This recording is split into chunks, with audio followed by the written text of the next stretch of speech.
এখন কিন্তু আমাদের সবারই কম বেশি অনেক বেশি ব্যস্ততা বেড়ে গিয়েছে। আর এই সময় যদি হঠাৎ করে একটা মেহমান আসে বা বাচ্চার হুজুর বা বাচ্চার টিচার, এই সমস্ত জিনিসের সঙ্গে কিন্তু আমাদের অনেক বেশি পড়তে হয়। যদি আগে থেকে কিছুটা কাজ গুছিয়ে রাখা যায় তাহলে কিন্তু খুব সহজে আমরা এই জিনিসগুলোকে হ্যান্ডেল করতে পারি। আসসালামু আলাইকুম, কেমন আছেন সবাই?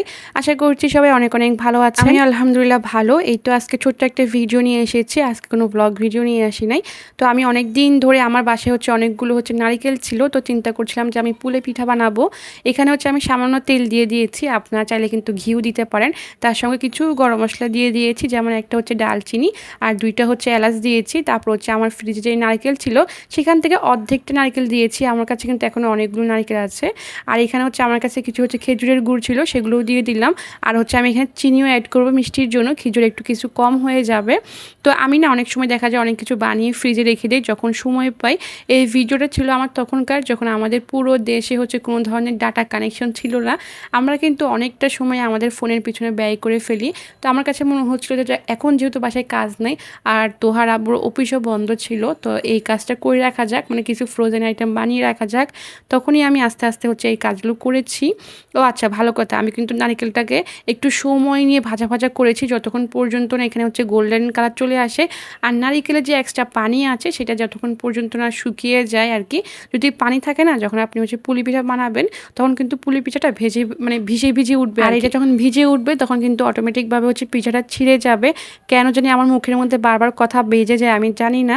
তো এই তো, আর এই কাজগুলো না একা একা করা যায় না, যদি কেউ হেল্প করে সঙ্গে তাহলে কিন্তু খুব সহজে হয়ে যায়। গ্রামে দেখা যায় তো কয়েকজন একসঙ্গে করে, খুব জলদি হয়ে যায়। বাট একা একা এত কিছু করলে কিন্তু আসলে অনেক বেশি সমস্যা হয়ে যায়। আর বিশেষ করে যাদের ব্যাক পেনের সমস্যা আছে তাদের তো আরও বেশি। তো আজকে যেহেতু মেয়ের বাবা আছে, সে যতটুকু পারে আমাকে হেল্প করবে। আমি সব কিছু রেডি করে নিয়েছি।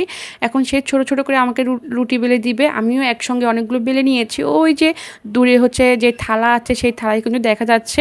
তো পিঠার ভাজ তো সে দিতে পারবে না, দিলেও উল্টাপাল্টা করে দিবে, ওইটা আমিই দিব পরিমাণ মতো পুর দিয়ে। আর এই কাজগুলো আগের থেকে করে রাখলে না দেখা যায় অনেকটা সময় পাওয়া যায় আর কি। হঠাৎ করে যখন কেউ মেহমান চলে আসে বা আপনাদের যাদের বাসায় হুজুর আসে বা টিচার আসে, তাদের চাইলে কিন্তু এখান থেকে 2-3 পিস ভেজে দিতে পারেন, সঙ্গে চা দিতে পারেন বা অন্য কিছু একটা দিতে পারেন। তো যাই হোক, এখানে আমি এগুলো ফ্রোজেন করার জন্য যেহেতু বানিয়েছিলাম, এখানে প্রায় আমার 40 পিসের মতো হয়েছে। তো আমি 30 পিস রেখে দিচ্ছি। আর কিছু এখনই ভেজে খেয়ে ফেলবো, যেহেতু এখন বানিয়েছি। এখন ভাজলে সব থেকে বেশি মজা লাগবে। এইভাবে আমি একটা থালায় রাখছি, নিচে কিন্তু আমি একটা পলি দিয়ে দিয়েছি। তারপর উপরে আরেকটা পলি দিব। তারপর আমি আবার আরও কিছু পিঠা দিব। আগে কি করতাম, এভাবে এক লেয়ার করে করে অনেকগুলো প্লেটে রাখতে হইতো। যাদের ফ্রিজে জায়গা কম তাদের তো হবেই না। বাট এখন একটা বুদ্ধি বের করছি, এভাবে করে আমি প্রথমে রাখি, একটা পলি দিই, তারপর আবারও পিঠা দেই। এভাবে কিন্তু খুব সহজ হয়ে যায় আর কি।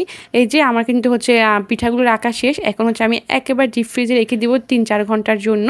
আর কিছু পিঠা এখন ভেজে নিব আর কি। আর এই যে 3-4 ঘন্টা পর আমি একটা এরকম বক্স নিয়ে নিয়েছি।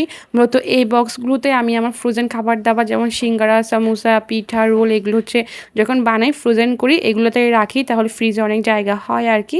এই তো সেমভাবে যখন জমে গিয়েছে আমি পিঠাগুলো একটার উপর একটা রেখে দিচ্ছি। এখানে পলি দেওয়ার কোনো প্রয়োজন নাই, এগুলো কিন্তু এখন যেহেতু জমে গিয়েছে লাগার কোনো সম্ভাবনা নাই। এই যে এইভাবে একটা বক্সে ভরে রেখে দিব, মেহমান আসলে জাস্ট ঝটপট করে নাস্তা রেডি করে দিয়ে দিব। কার কাছে কেমন লেগেছে আজকের ভিডিও অবশ্যই জানাবেন। টিপসটা ভালো লাগলে সবার সঙ্গে শেয়ার করে দিবেন। সবাই অনেক অনেক ভালো থাকবেন। খোদা হাফেজ।